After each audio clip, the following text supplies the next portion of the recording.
Bueno, bienvenidos a estos Ambonios, el espacio que vamos construyendo tratando de acercarnos a la comprensión de esto que venimos siendo. A la jornada de hoy hemos propuesto como invitación a pensar esa condición que resulta particularmente frecuente en los lenguajes hoy y que se nombra como jóvenes o como juventud. Creo que por ser un fenómeno social, me refiero al concepto, necesita, al igual que con otros asuntos que hemos venido abordando, reflexionarlo un poco, primero que nada, por el nivel de compromisos que esa denominación etaria o generacional tiene, pero también por la cantidad de temas, de asuntos que se le conceden en términos de responsabilidad. Es decir, cada vez más a esa extraña categoría que nombramos como jóvenes o como juventud, le estamos asignando una cantidad de responsabilidades, de tareas, de posibilidades que necesariamente debe ser pensada, porque es tanto el uso que se le da al término, a la denominación, al concepto, que terminamos por no saber qué significa, no saber qué compromete. Eh, y realmente se trata de algo supremamente fundamental.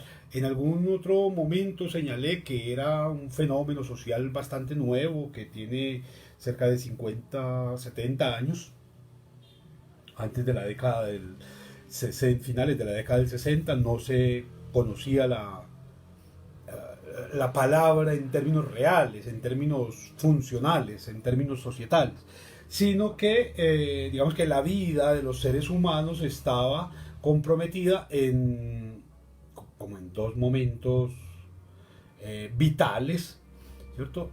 La niñez y la vejez, no era más. Había entre esas dos categorías no había subdivisiones posibles, o sea, era niño y se ganaba la mayoría de edad, y cuando se ganaba la mayoría de edad, que no tenía nada que ver con los años, se lograba un lugar como adulto, como ser mayor, que también era una categoría bastante homogénea, y en esa medida existen varios rituales muy interesantes en los que, por ejemplo, ese paso entre la niñez y la adultez o madurez estaba determinada, por ejemplo, por el uso de una especie de ritual de paso de pantalones largos, de manga larga.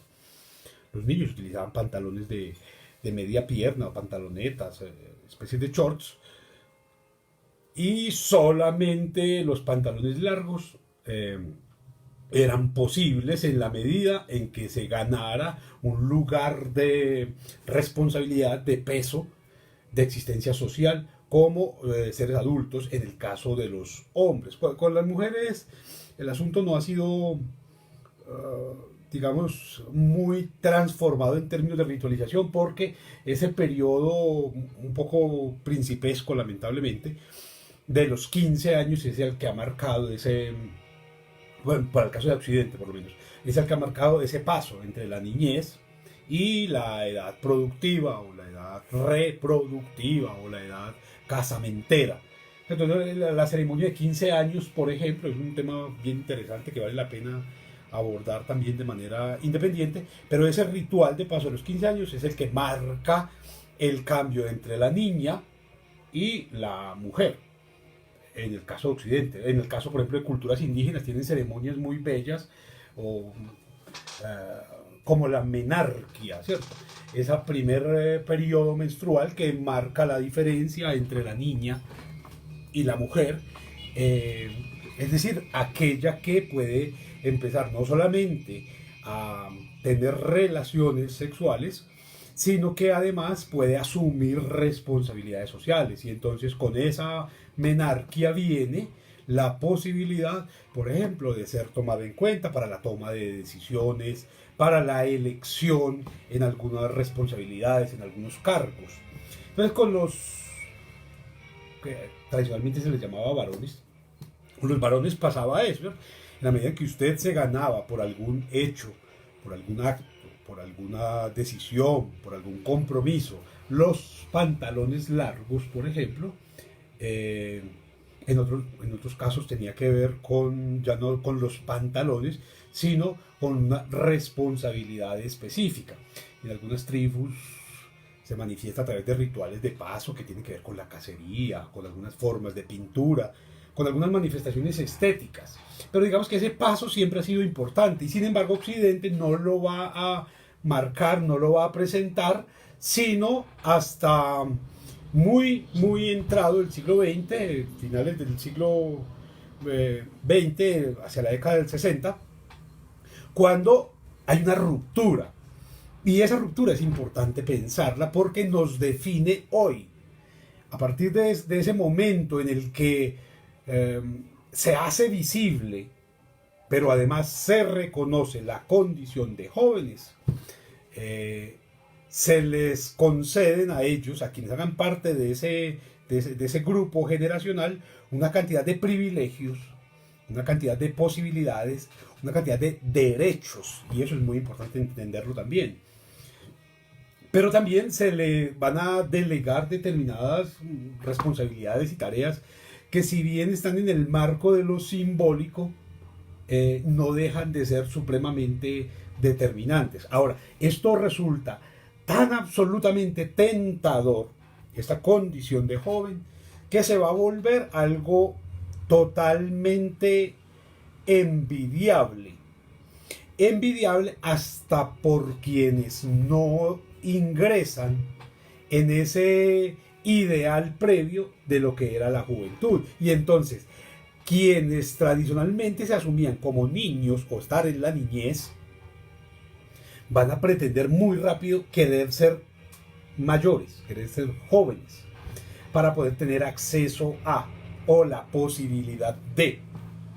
Y quienes ya por un asunto vital, existencial, experiencial, superaron esa etapa, van a querer regresar para permanecer en una especie de eterna juventud que se convalida, por ejemplo, a través de la literatura, con un cuento que es el de Peter Pan, ¿cierto? Es el del eterno joven. Bueno, también en la literatura vamos a encontrar a Dorian Gray, ¿cierto? Que nos habla de ese ser, de ese sujeto más bien, que pretende y hace todo lo necesario para permanecer vinculado, por lo menos estética y socialmente, con esa condición de jóvenes. Eso tiene una lectura práctica hoy que es bien interesante, que es la necesidad, por ejemplo, de las cremas rejuvenecedoras, del ejercicio como una manifestación de juventud, de algún tipo de prácticas sociales, económicas, culturales, pero sobre todo de consumos que tienen que ver con los jóvenes, ¿cierto? Y entonces aparecerán formas de estar en el mundo que vinculan la constante juventud, o más bien la necesidad de una juventud eterna, como un deseo constante y como un terror para aquellos que no logran permanecer, que no logran demostrar, que no logran presentarse como jóvenes ante los demás. Entonces vemos como la juventud y los jóvenes se convierten en algo totalmente determinante de lo que somos. Tanto que llevamos ya el concepto no solamente al rango de lo etario o de lo identitario, sino que lo convertimos, ¿cierto?, en un referente de existencia. Y entonces se habla de una patria joven, ¿cierto?, o de una sociedad joven, o de un proceso de rejuvenecimiento para nombrar, por ejemplo, un vehículo, ¿cierto?, una casa, ¿cierto? Rejuvenecer es como volver nuevo, como si la juventud fuera un asunto de recomenzar y no de poner de manifiesto lo que durante la niñez se ha construido, lo que se proyecta hacia la adultez, pero particularmente lo que se está haciendo en el presente, que ahí es donde está el gran lío al momento de pretender pensar los jóvenes. Entonces, uno podría hacer ejercicios simples como intentar pensar qué es la juventud. La juventud en Occidente, por lo menos, para Occidente, ha sido nombrados, rotulados, interpretados de diversas formas, ¿cierto? Especialmente tienen mucha fuerza esas caracterizaciones desde las cuales la juventud es una especie de preparación para el futuro. Hay un asunto que ya discutiremos sobre eso. Y en esa preparación para el futuro, lo que se pone en evidencia es que la juventud sería una especie de no lugar. Un lugar que no existe, un lugar que no está, algo etéreo totalmente, ¿cierto? Sería más bien como una subcultura. Ser joven sería como una especie de subcultura con muy poca capacidad de integración al sistema. Digamos que es la manera con la que se caracteriza, con la que se rotula a los jóvenes para entenderlos en términos de vinculación a los procesos sociales. Ellos como que no quisieran estar, como que hay una forma de rebeldía en los jóvenes que es connatural. Ya veremos que eso es más bien aprendido y es un asunto más tomado de los clichés del cine y de la televisión que de la vida real. Se trata entonces de un grupo altamente, por lo menos pretendidamente, o en algún momento lo han sido, creo que hoy hay un asunto que debemos actualizar con esto, una subcultura altamente contestataria.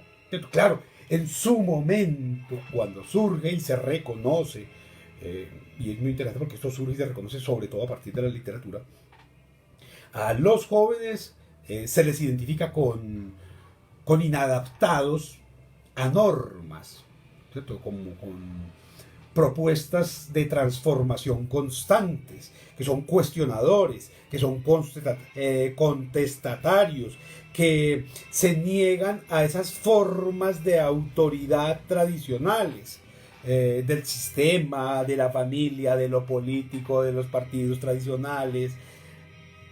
Se trataría más, considero, de un grupo cargado tremendamente por ideales. Parece que tienen muchos ideales, con una necesidad de figuras de admiración, ¿cierto? Pero sobre todo de un grupo muy comprometido con la defensa de sí mismo, de los jóvenes, como que los jóvenes a todo momento se están defendiendo como grupo, ¿cierto? Es que nosotros los jóvenes, es que porque soy joven, es que desde que soy joven, es que cuando soy joven, ¿cierto? Un asunto que no tienen en cuenta, por lo menos con tanta fuerza, con tanto poder, ni los niños, no tendrían todavía los elementos seguramente, pero sobre todo los adultos no se defienden, ¿cierto? Los adultos se imponen, y se imponen por la vía de esos asuntos contra los que se rebelan los jóvenes. Entonces se trata simplemente para los adultos de que los jóvenes son una subcultura con gran capacidad de consumo, y eso es fundamental. Los jóvenes consumen tremendamente de todo, y que son, y aquí es donde está lo grave, creo, fácilmente persuadibles. A los jóvenes se les convence muy fácil de cualquier cosa. Había una experiencia lingüística muy interesante, poco se usa ya, era como que es más fácil que quitarle un dulce a un niño. Creo que el asunto se transforma con esta visión ya, que es más fácil que convencer a un joven. Y convencer a un joven es lo más fácil del mundo. Hoy, por toda esta transformación hecha a punta de dispositivos y a punta de tecnologías y de sobreinformación constante, convencer a un muchacho, es muy fácil convencerlo de cualquier cosa, de que coma o de que no coma, de que se vista o de que no se vista de determinada manera, de que piense o que no piense, de que haga o no haga. Es supremamente sencillo. Hay algo que quizás tendríamos que empezar a abordar ya en este primer acercamiento conceptual a lo que son los jóvenes. Y es que los jóvenes por sí mismos pues son mucho más que eso, ¿cierto? Desde una categoría, digamos, epistemológica, ontológica, o teórica, etnográfica, cultural. La juventud es una construcción social que no puede ser entendida sino desde un estudio integral de las condiciones que lo habitan. Más o menos ese es el asunto. Es decir, en un primer momento presenté como las categorías desde las cuales los adultos piensan a los jóvenes en un sistema que está construido social, o una serie de subsistemas, muy bien, que están construidos por la vía de lo autoritario, de la autoridad, de la tradición, como cosas muy importantes. De hecho, en el discurso esto aparece a toda hora, es que los valores, es que las tradiciones, es que la historia, discursos en torno a la idea de país, de patria o de nación, desconocen la juventud. Todos esos discursos que acabo de señalar y muchos otros se olvidan de que los jóvenes promueven constantemente, a veces de manera práctica, a veces de manera simbólica, fórmulas de transformación, de cambio, de modificación de esas tradiciones en las que se inscribe el adulto con cierto nivel de comodidad. Para el joven nada de eso es como, y claro, si atendemos al origen mismo del grupo etario que denominamos como jóvenes, lo podemos entender. Los jóvenes surgen como respuesta al fracaso de la razón, a eso que llamaría Goya el fracaso de la razón, ¿cierto? Bueno, hay varios filósofos, además de los artistas, que se han pensado en términos de que la razón crea monstruos. ¿Y eso qué traduce? Y es que en nombre de la razón, en nombre de los ideales de progreso, de desarrollo, de justicia, lo que se han hecho son guerras. Ese es un asunto fundamental para pensar a los jóvenes. Porque a la guerra van los jóvenes. Aunque los jóvenes no tienen nada que decir en la guerra. Ellos van allá como carne de cañón, van allá a matarse o a matar o a hacerse matar por un ideal, por ejemplo, como sucedió en la Primera Guerra Mundial, de honor, ¿cierto? O en la Segunda Guerra Mundial de libertad, o de presunta libertad, o de presunta autonomía, o de adscripción a unas formas políticas regentadas por ancianos. Los que se mataron fueron los jóvenes, ¿cierto? O sea, ese mundo de muertos que dejan las guerras. En el caso, por ejemplo, de Colombia, es absurdo, pero quienes mueren, ¿cierto?, son los jóvenes. Mayoritariamente son jóvenes hombres. Los que toman las decisiones son siempre adultos viejos, degenerados, miserables, matarifes. Ellos son los que toman las decisiones y mandan a matar a los jóvenes. Ahora, tendríamos que volver aquí a lo que planteamos al comienzo, como los jóvenes son tan fácilmente persuadibles. Ellos les dan una especie de dulce, de privilegio, y de inmediato se adscribe. Entonces uno empieza a ver, por ejemplo, esos movimientos de campaña política, cómo funcionan. Y eso es pura juventud. Que tenemos referentes espantosos. El referente de juventudes políticamente activas, más fuerte y más dañino además en términos de los ideales sociales, está en Alemania. Como se encuentran tantas cosas maravillosas también en esa cultura, se encuentran las peores. Las juventudes hitlerianas, ¿cierto? Las juventudes fascistas de Italia. Y eran jóvenes, eran niños educados para la guerra, que al momento de llegar a su adolescencia, a la juventud, se convertían en los más radicales defensores de las ideas de los viejos. Eso, hoy cuando uno lo lee es muy interesante, ¿cierto? Porque no hay cosa más goda, más ultraconservadora y más viejita que un joven. Entonces uno se encuentra jóvenes que desde los 14, 15 años Ya hay quien dice que casar, ya quieren ser papás, ya quieren ser poseedores de una empresa. Ahora llaman a esas bobadas dizque emprendimientos, formas de rebusque desde las cuales manifiestan toda la pobreza heredada, todas esas convicciones, todas esas fórmulas, eh, desde las cuales sucede lo que Freud nos planteaba como el asesinato del padre en términos simbólicos, ¿cierto? Entonces, los jóvenes que quieren reemplazar al papá. Entonces, yo ya no quiero ser más hijo, tampoco quiero ser yo, lo que quiero ser es mi papá.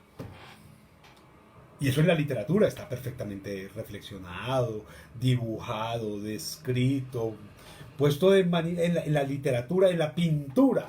Aparece esto de manera maravillosa. En la mitología, por supuesto, habría que empezar por leer el Edipo. Y en el Edipo lo que se nos presenta justamente es eso, es la transformación de ese joven Edipo en ese señor rey Edipo, ¿cierto? Que para hacerlo mata a su papá, se casa con su mamá, tiene hijos con ella, busca a la mujer mayor, la que considera que es la mejor mujer, y a ella le saca crías, literalmente. Para después terminar lamentándose porque él nunca pudo ser él mismo. Que es la gran pregunta, la gran inquietud de los jóvenes hoy, ¿cierto? Es, ¿cuándo voy a ser yo mismo si salgo de una niñez en la que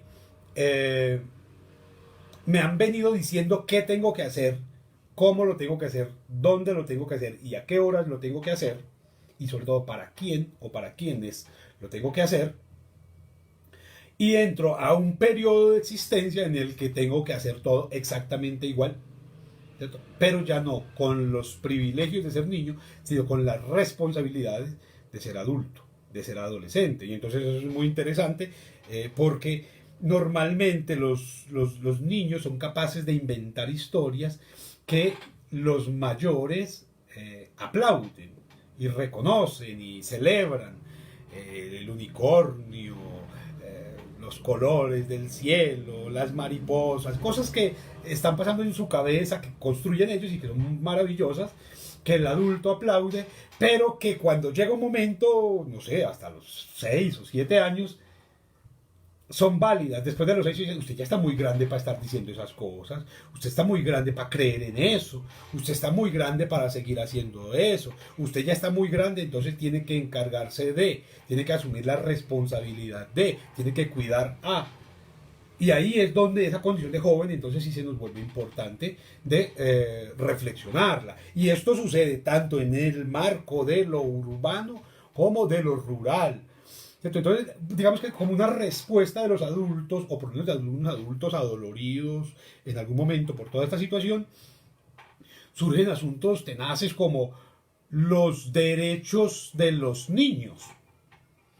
Y entonces desarrollan toda una construcción jurídica que ampare, que respalde, que sustente a los niños, procurando que ellos, bajo ese manto protectoral, lleguen a una juventud un poco más sana y en esa juventud logren desarrollar capacidades, potencialidades que les permitan llegar a la adultez productiva, a una adultez responsable, a una adultez incluyente, respetuosa y posibilitadora de nuevos proyectos. Pues digamos que eso es en el papel, vamos a la vida real. Uno de esos derechos de los niños, por ejemplo, es la restricción de condiciones de trabajo. Entonces se supone desde esa mirada que los niños no deben trabajar, porque trabajar les restringe, les quita, les elimina posibilidades de desarrollo de sus habilidades. Yo no sé de dónde se inventan eso, o más bien logro precisar algunos eventos en los que eso sucede, pero también muchos otros en los que esas formas de acercamiento a las posibilidades de creación, de elaboración o de sustento les habilitan creatividades, ¿cierto? Les habilitan también una cantidad de acercamiento a fórmulas pacíficas, tranquilas, serenas, de vinculación con lo adulto. Entonces a mí me dirá el Ministerio del Trabajo que los niños no pueden trabajar, y yo lo celebro. Pero si usted prende el televisor, se da cuenta que en los programas infantiles lo que hay son niños trabajando y bajo unas condiciones de estrés y supremamente complicadas. Pero nadie dice, esos niños no tienen que trabajar. Todo el mundo dice que no tienen que trabajar los campesinos, por ejemplo. El niño que va al surco, el niño que ayuda en un comercio o que acompaña en un taller. Eso está prohibido totalmente. El niño que acompaña en la venta a unos padres. Digamos que se acerca al conocimiento de ese mundo en el que lo metieron. Eso lo sancionamos. Pero los de la televisión, no. Los modelos, no. Si son cantantes, tampoco. Entonces hay una doble moral allí tonta que pone en evidencia, hey, pensemos que esto que es lo que estamos llamando entonces jóvenes. Entonces ya empezamos a precisar características particulares de los jóvenes en términos de sus formas y de sus posibilidades. Decíamos, todo esto empieza en la Segunda Guerra Mundial, al finalizar la Guerra Mundial, cuando no quedando satisfechos con la matazón espantosa que fue la primera guerra, la primera gran guerra, los europeos se meten en una segunda, 20 años después, mucho más grave en términos de pérdidas humanas, mucho más graves en términos de pérdidas sociales, y lo que queda de esto es una inmensa población huérfana.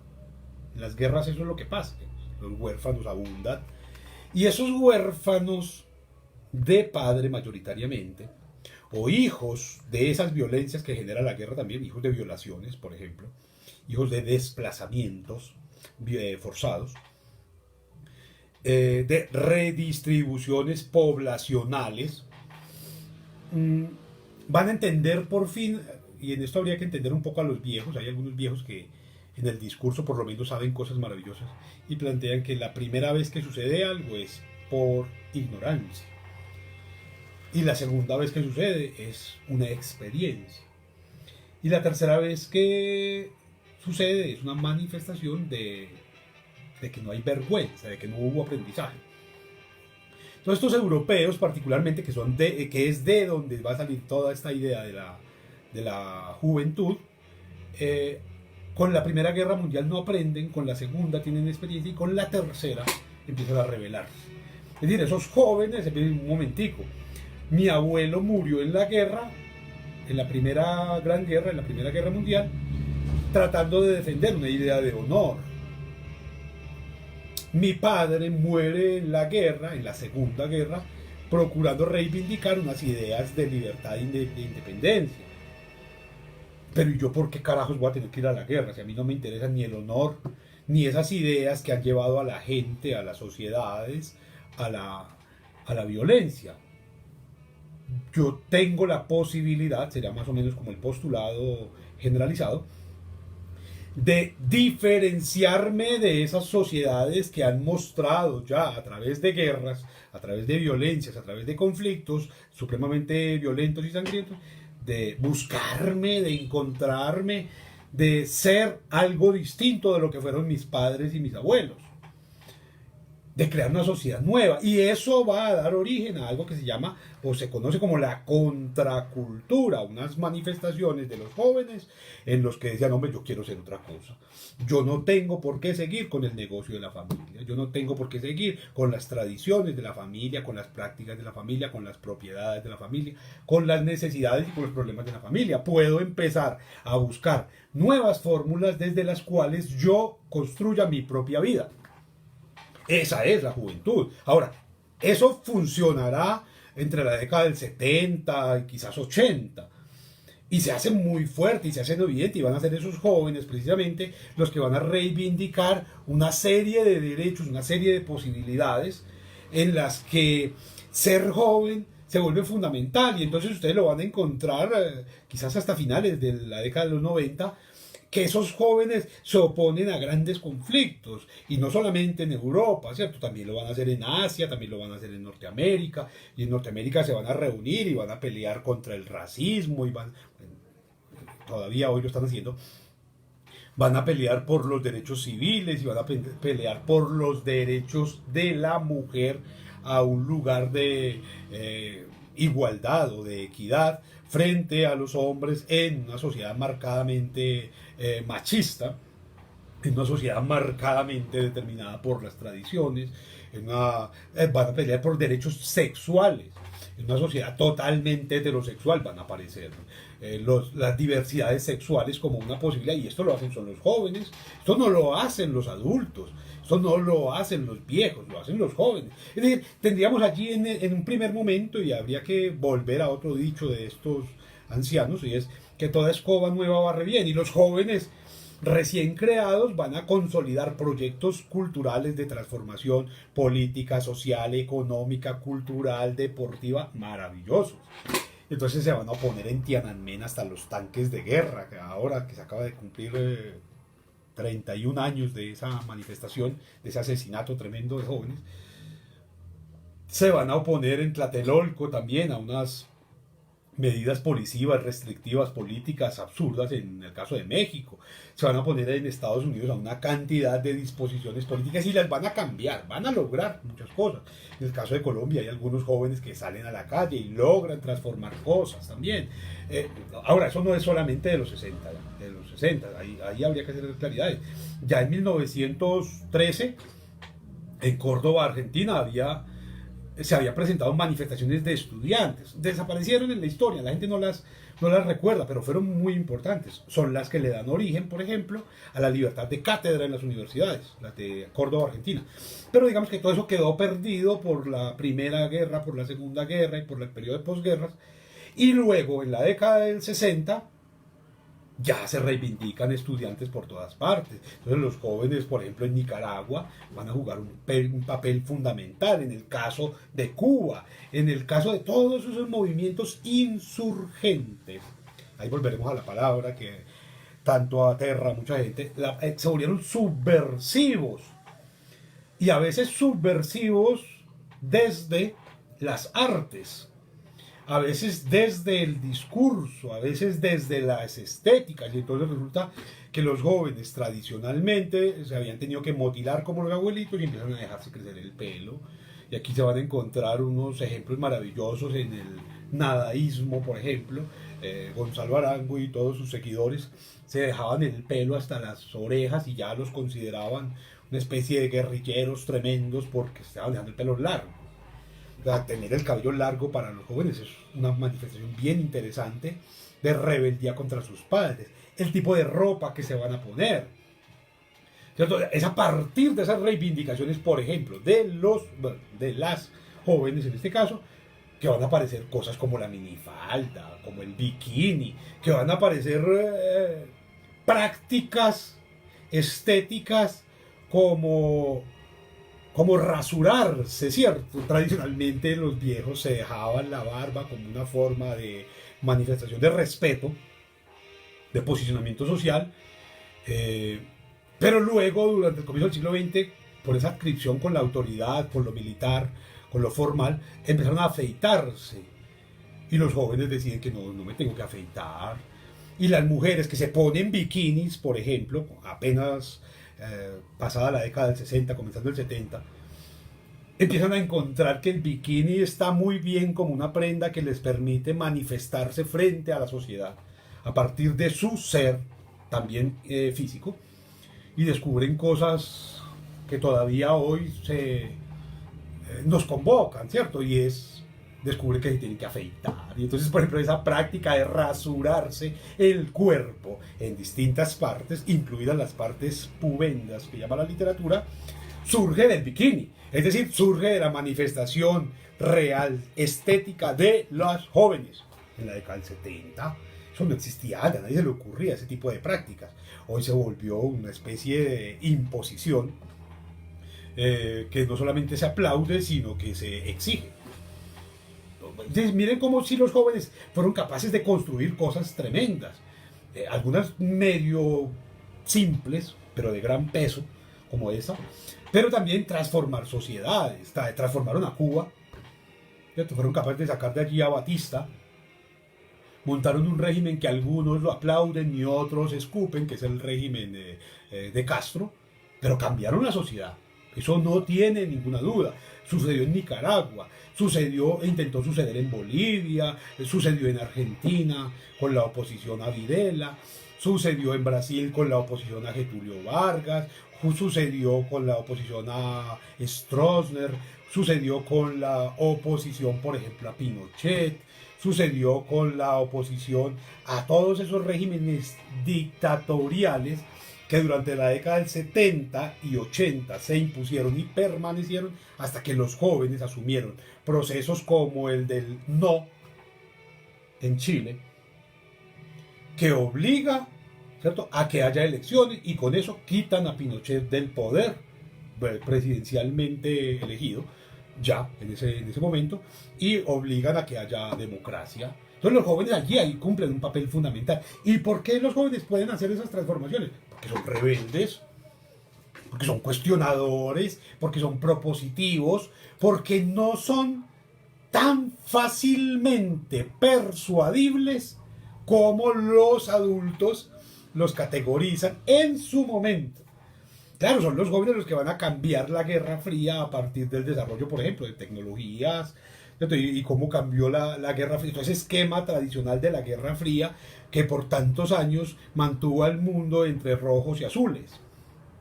O usted es comunista o usted es socialista. Bueno, en el 99% de los países se logra superar eso, ¿cierto? Usted era comunista o era capitalista, es decir, usted era pro-soviético o era pro-norteamericano, o usted creía en los trabajadores, en la dictadura del proletariado, o usted era partícipe del proyecto capitalista que le podía, así no lo vendían, le podía acercar al paraíso de las compras y los centros comerciales.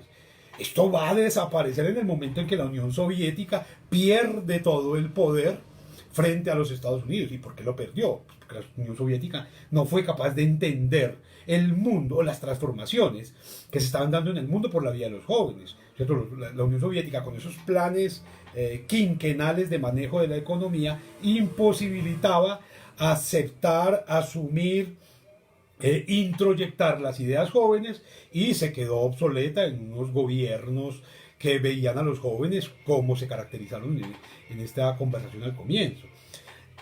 Los Estados Unidos no, los Estados Unidos vieron a los jóvenes siempre una posibilidad tremenda, también como lo dijimos al comienzo, desde la condición de consumistas. Los jóvenes son consumidores, son altamente consumidores, y por la vía del consumo logró vincularlos a unas formas societales en los que ellos, los jóvenes, se empoderaron, se sintieron importantes, se sintieron fuertes y fueron capaces de lograr las transformaciones sociales que lograron. Pero también les señalo, bueno, esos jóvenes que fueron capaces de transformar son los que se inventan carajadas como el computador portátil, ¿cierto?, como el teléfono celular, como el microchip. Son jóvenes, son culicagados, son pelados de 20, 22 años que logran hacer esas transformaciones que cambian al mundo totalmente. Ahora, por supuesto que esas transformaciones van a afectar a los jóvenes, y los afectan no en beneficio de su propio proyecto, sino en beneficio del proyecto de los adultos, que son los que van a controlar esos proyectos creados por los jóvenes. Aquí habría que hacer una precisión que es bien interesante, y es que los jóvenes sí producen ideas maravillosas, geniales, encantadoras, transformadoras, claro que sí. Pero ¿y quiénes controlan, quiénes se apersonan, se apropian, se adueñan y administran esas ideas? Los adultos. Y entonces eso es muy interesante, porque la música de los jóvenes, la que les gusta a los jóvenes, la que dice a los jóvenes, es música totalmente controlada por los adultos, ¿cierto? El cine de los jóvenes igual, ¿cierto? La literatura de los jóvenes es hecha por adultos, la moda de los jóvenes es diseñada por adultos. Todos esos escenarios en los que los jóvenes se presumen independientes, libertarios, fuertes y capaces, son diseñados, son planeados, son pensados y aprovechados, además de usufructuados, por adultos, por gente fuerte, por gente vieja, Entonces usted ve quiénes son los que determinan, por ejemplo, qué películas ven los jóvenes. Ay, los viejitos Spielberg, los viejitos creadores de las guerras de las galaxias que todavía hoy siguen apasionando a jóvenes 30 años, 40 años mayores de cuando iniciaron ese proyecto. Y hoy los jóvenes siguen con eso y siguen bobeando con el Hombre Araña y con Superman y con los Avengers y con todo ese poco de cosas que crearon, que en algún momento las idearon los jóvenes, pero que capitalizaron fueron los adultos. Entonces las formas de entretenimiento son adultas. ¿Adultas para qué? Para jóvenes. Entonces usted ve una cantidad de viejos, de adultos, pensando en qué les vendemos a esos jóvenes. Cómo los convertimos de jóvenes a clientes. Y el joven es fácilmente manipulable, lo habíamos dicho en ese sentido. ¿Cierto? Cuando él mismo no ha sido capaz de pensar sus condiciones, se vuelve totalmente manipulable. A mí eso me sorprende. Yo hay cosas que discuto tremendamente con la gente que se acerca tanto a la tecnología, y es que la tecnología es creada por viejos, para jóvenes, para que los jóvenes se emboben, para que no tengan que pensar, no tengan que crear. Y entonces, claro, hoy hay una condición bien interesante y es que los jóvenes tienen como ninguna otra generación en el mundo posibilidades, vías, caminos de acercamiento al conocimiento. Ninguna otra sociedad estuvo tan bien informada como está esta. O sea, usted tiene capacidad de información 24 horas al día por 50.000 canales distintos. Eso es bien interesante. Los jóvenes se pueden informar de lo que pueden acercarse en tiempo real a cualquier contexto, a cualquier lugar, a cualquier fenómeno, a cualquier problema, a cualquier evento. Pero ¿qué tanto eso está sucediendo? Y ese qué tanto está sucediendo es justamente el cuestionamiento que surge del reconocimiento de que toda esa información, todos esos fenómenos, todos esos eventos están capitalizados, cooptados por los adultos, no por los jóvenes. ¿Qué significa ser joven hoy? Y eso es muy interesante porque cuando les digo que los adultos es porque fueron los adultos los que establecieron, por ejemplo, la ley de juventudes. No son los jóvenes. Los jóvenes en su momento, por ejemplo, en un país como Colombia, lograron impactar políticamente, bueno, primero metiéndose a las guerrillas.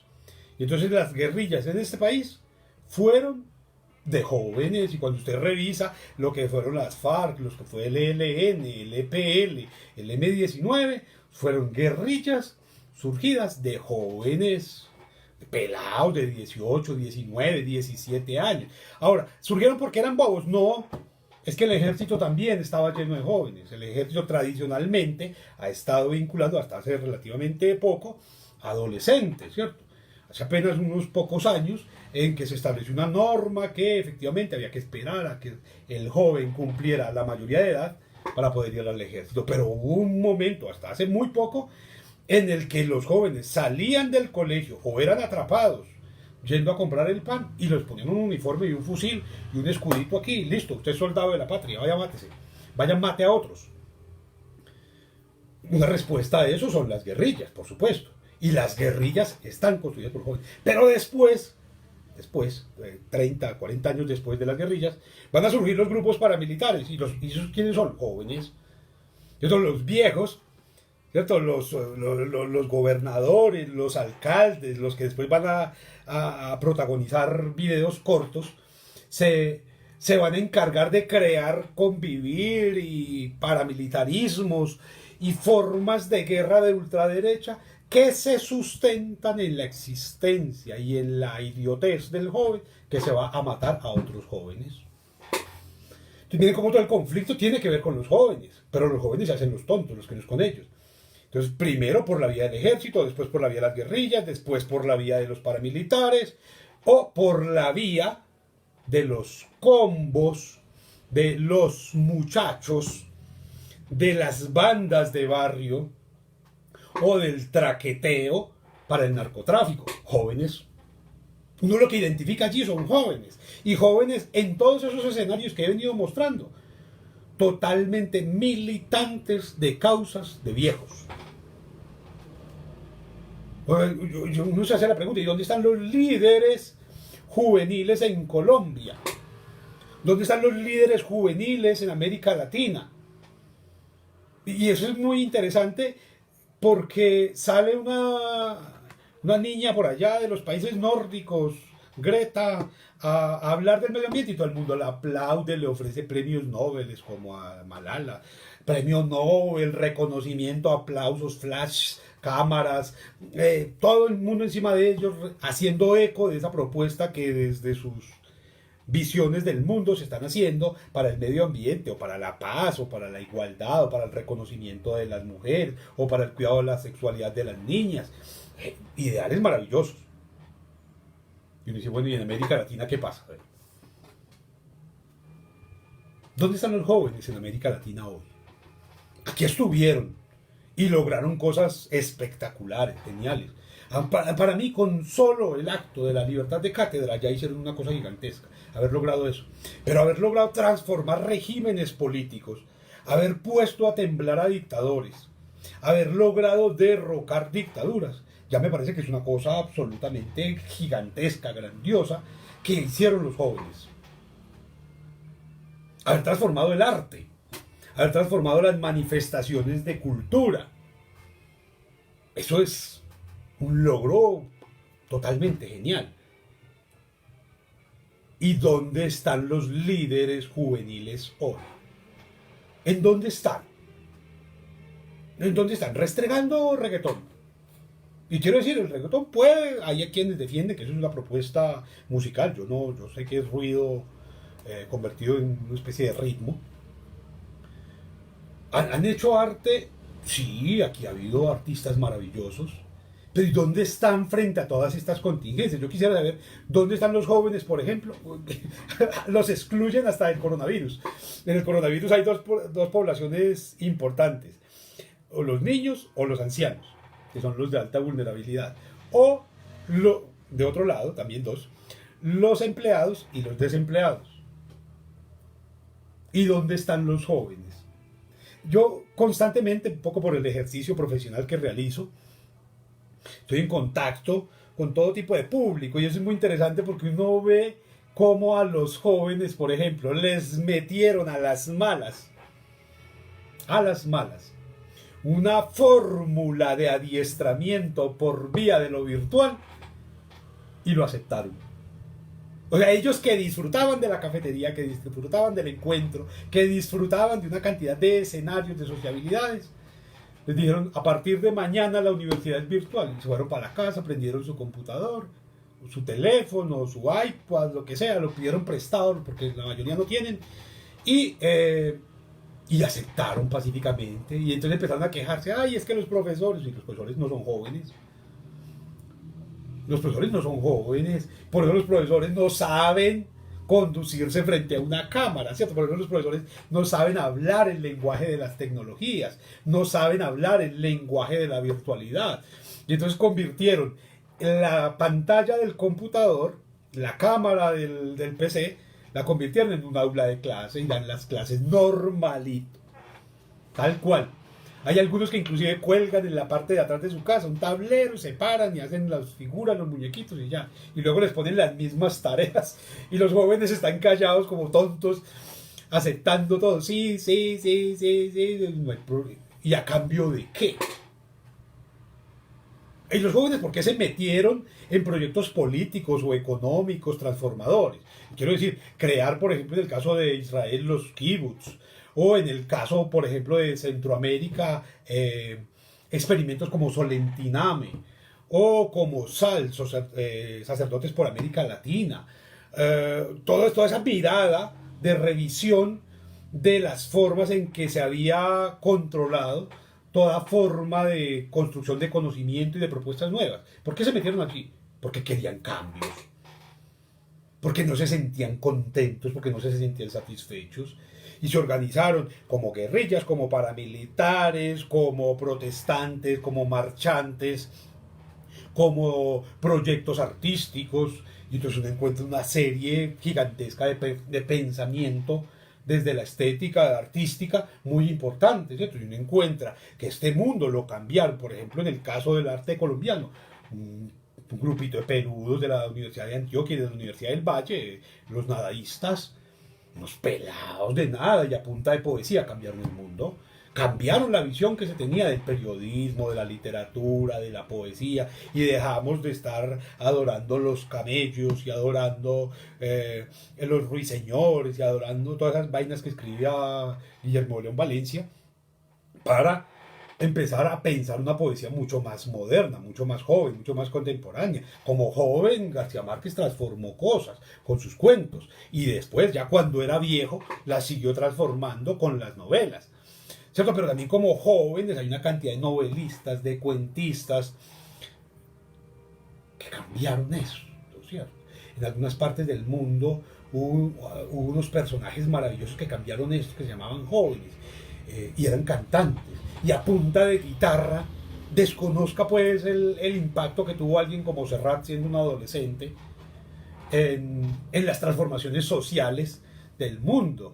O alguien, yo creo que en la década del 60 surgió toda una cosa de música que se fortaleció en los 70 por puros jóvenes. Lo llamaban que la nueva trova cubana, la música protesta. Y a punta de guitarra lograron transformar cosas. Es decir, aquí no se trata de que los jóvenes tengan que coger fusiles, no. No hay nada más idiota, más absurdo que defender una idea con fusiles. Cualquiera que sea esa idea, de derecha, de centro, de izquierda, de arriba o de abajo, no importa. O sea, la forma más inhumana, más asquerosa, ¿cierto?, de poner en evidencia la debilidad de los argumentos son los fusiles. Por eso a los policías les dan fusiles en lugar de darles libros. ¿Qué están haciendo los jóvenes hoy? Esa es la gran pregunta. ¿Qué están haciendo? ¿Cómo se están organizando? ¿Y qué tanta vinculación directa con su propio contexto está teniendo el joven? Miren, la condición de joven la dicta el Estado. El Estado dicta, por ejemplo, que los jóvenes son un grupo etario, ¿cierto?, que está compuesto por esos seres que cumplen entre 13, 14 años y que va hasta los 24 años. El Estado es el que dice quién es joven y quién dice que el joven se define por la cédula. Si el joven se define efectivamente, es por su proyecto de vida, por sus errores, por sus aprendizajes, por sus descubrimientos, por sus ideas que emprende, por sus lágrimas, por sus carcajadas, por todo ese tipo de cosas es que uno puede definir al joven. Uno no puede definir a los jóvenes por la vía de la cédula, o porque tiene tarjeta joven para pedir descuento en un periódico que está escrito por viejitos para viejitos que tratan de defender problemas de viejitos, procesos de viejitos, proyectos de viejitos, ¿cierto? ¿Dónde están esos grupos de jóvenes construyendo propuestas transformadoras en pro de aquello que desean como jóvenes? Pero a mí me sorprende, uno hace ejercicios de interpretación, por ejemplo, sociológica, con todos estos niños, adolescentes y jóvenes que se metieron al narcotráfico, y era muy interesante porque ellos no se metían al narcotráfico mayoritariamente para defender su propio proyecto, su propia idea, sino para resolver el problema o la falencia del adulto. Y entonces, ¿usted para qué se metió de matón? Para conseguirle una casa a la cucha. Para conseguirle una casa a la cucha, para conseguir la nevera para la casa. Y eso no lo tenía que haber hecho su papá si existió. Eso no lo tenía que haber hecho su mamá. Pero entonces ahí hay una cosa bien interesante, y es que los jóvenes utilizan símbolos.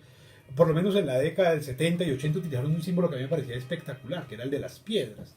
Entonces los jóvenes le tiraban piedra a las instituciones, ¿cierto?, con un sentido claro, ¿cierto? Es porque habían entendido que esas piedras podían golpear, transformar esa otra piedra que era la tradición, esa otra piedra que era la institución, que era el símbolo, ¿cierto? Y entonces le tiraban piedras a la policía, que era una institución de piedra, una institución totalmente anquilosada, peor hoy todavía. Hoy ya ni siquiera es de piedra, hoy es un plástico resistente a los golpes y a las quemaduras. Pero digamos que los jóvenes encontraban símbolos. ¿Cuál es el símbolo de los jóvenes hoy? Yo creo que esa pregunta es válida no solamente para los que desde este lado ya empezamos a mirar a los jóvenes como una posibilidad maravillosa de memoria y también de existencia, sino para los propios jóvenes. ¿Cuáles son los símbolos de la juventud hoy? Hoy los jóvenes se siguen vistiendo con los mismos jeans que se vistieron los jóvenes de hace 30 años. Es más, regresaron con una pinta espantosa que llaman hipsters, ¿cierto? A las formas en que sus padres y sus abuelos se vistieron y consumieron y se representaron. ¿Y dónde está la propuesta del joven hoy? Hay toda una oferta de posibilidades en el mundo. Este mundo es cada vez más diverso, más cargado de sentido, y sin embargo pareciera que con todas esas posibilidades también se hubieran generado una especie de dispositivo de adormecimiento etario, en el que los jóvenes se acomodan, ¿cierto? Se acomodan en unas prácticas de comercio, en unas prácticas mercantiles, en unas prácticas estéticas, en unas prácticas políticas, que por lo menos a mí me espantan, yo lo digo sin temor, a mí me da ganas de vomitar pensar que hay jóvenes uribistas. ¿Cómo así? Jóvenes que reivindican unas ideas absolutamente tradicionales, conservadoras, regodas, criminales. Y si los jóvenes son una manifestación por excelencia de la vida, ¿cómo es posible que haya ese tipo de fenómenos? Pero ahí están, y están orgullosos además, y se muestran, y tienen sus íconos al interior de sus propios grupos. Y uno dice, pero ¿cómo así? Esos no son los que están mandando a la guerra a otros. Esos no están en contra de la paz, en contra de la inclusión, en contra del respeto. Ay, sí, pero es que estamos ofreciendo fincas con vacas. Y esos no son negocios de adultos, de viejitos. Yo creo que ahí habría que pensarnos en términos de sociedad también, ya no solamente como América Latina, como lo pensábamos al comienzo, sino también como presunto país, que yo tanto he cuestionado aquí. ¿Dónde están esos jóvenes? ¿Cómo se están representando? ¿Qué están buscando? ¿O por dónde lo están buscando? Porque es muy interesante. Me parece bello que los jóvenes no sepan todavía qué están buscando. Pero sí me parece que es necesario identificar por dónde o en dónde lo están buscando. Es interesante pensar, ¿lo están buscando por el lado del arte? ¿En dónde? ¿Lo están buscando por el lado de la música? ¿En dónde? Lo están pues me refiero a música que los represente, que hable de sus deseos, de sus necesidades, de sus expectativas, de sus posibilidades, que están consumiendo los jóvenes, para qué y para beneficiar a quién. ¿Qué es lo que consume? Yo creo que esas preguntas hay que hacérselas. Y hay que hacérselas uno mismo, pero también hacérselas a los jóvenes. Y los jóvenes se las tendrán que hacer entre ellos. Oiga, ¿y qué es lo que nos está uniendo? Cuando nosotros nos estamos reuniendo como jóvenes, ¿para qué nos estamos reuniendo? A mí una cosa que me pareció espectacular fue todo ese movimiento de aparición y fortalecimiento de las músicas como el rock, como la música protesta, como las músicas cubanas, una serie de músicas bien interesantes. ¿Y cuál es la música? Y eran músicas que decían tanto del joven como de lo que sentía el joven, como de lo que vivía el joven, como de lo que esperaba el joven. Y eso es lo que nos habla el rock. Y de eso nos hablaba la música protesta, ¿cierto? Y de eso nos hablaba las músicas cubanas. Una serie de músicas que hablaban de eso. Y entonces hoy todavía se sigue reivindicando entonces el bambuco, que sigue hablando de muchachas, música y trago. Seguimos reivindicando la guabina y el torbellino como fórmulas por excelencia. O nos ponemos a pensar, en el caso, por ejemplo, del litoral caribe, en el vallenato como una fórmula de reivindicación cultural. ¿De qué o de quién? La forma de renovación del vallenato fue volverlo mafioso, volverlo paramilitar. Creo que hay un asunto grave que también habría que pensar en términos de jóvenes. ¿Cuál es la renovación de la música llanera? O la renovación de las músicas boyacenses. Pasamos de los carrangueros de Ráquira a fórmulas en las que se les pone una guitarra eléctrica y ya se transformó. Y no estamos hablando de los problemas que tenemos hoy, de las sociedades de hoy, de las convicciones de hoy, de las necesidades de hoy, de los deseos de hoy, de las oportunidades y expectativas de hoy. Ahí es donde se presume, es donde está la verdadera juventud. La juventud no es la que se conforma, la juventud es la que reivindica transformaciones necesarias, deseos por realizar, ¿cierto? La juventud no está como los viejitos, contentas con su bastón, con sus pastillas para la gota, con sus pastillas para la memoria. La juventud ya no va en mula, ya no va en mulas, ¿cierto? Ya no va en caballo. Y sin embargo los jóvenes les nombran cabalgata y corren para allá. Aunque la cabalgata sea para homenajear a un paramilitar o un narcotraficante. Y ellos se supone que son los que están transformando. ¿Y quién contamina más en este mundo, ¿cierto?, que los jóvenes, que andan con una botella de plástico a toda hora llenándola de agua o de pendejadas? Ahí hay un asunto que también tendríamos que pensar, ¿no es cierto? ¿Qué tantas posibilidades les estamos abriendo a los jóvenes para que ellos logren ser coherentes entre eso que manifiestan en el deseo, un mundo más equitativo, un respeto por la naturaleza, defensa de los bosques, sistemas incluyentes, sistemas de diversidad, y eso que están siendo a partir de sus actos que están mayoritariamente determinados por los consumos? Bien, hasta aquí estos ambonios por ahora. Ya volveremos pues sobre este asunto de manera mucho más particular en algunos tópicos. Por ahora me despido de ustedes. Feliz resto de jornada.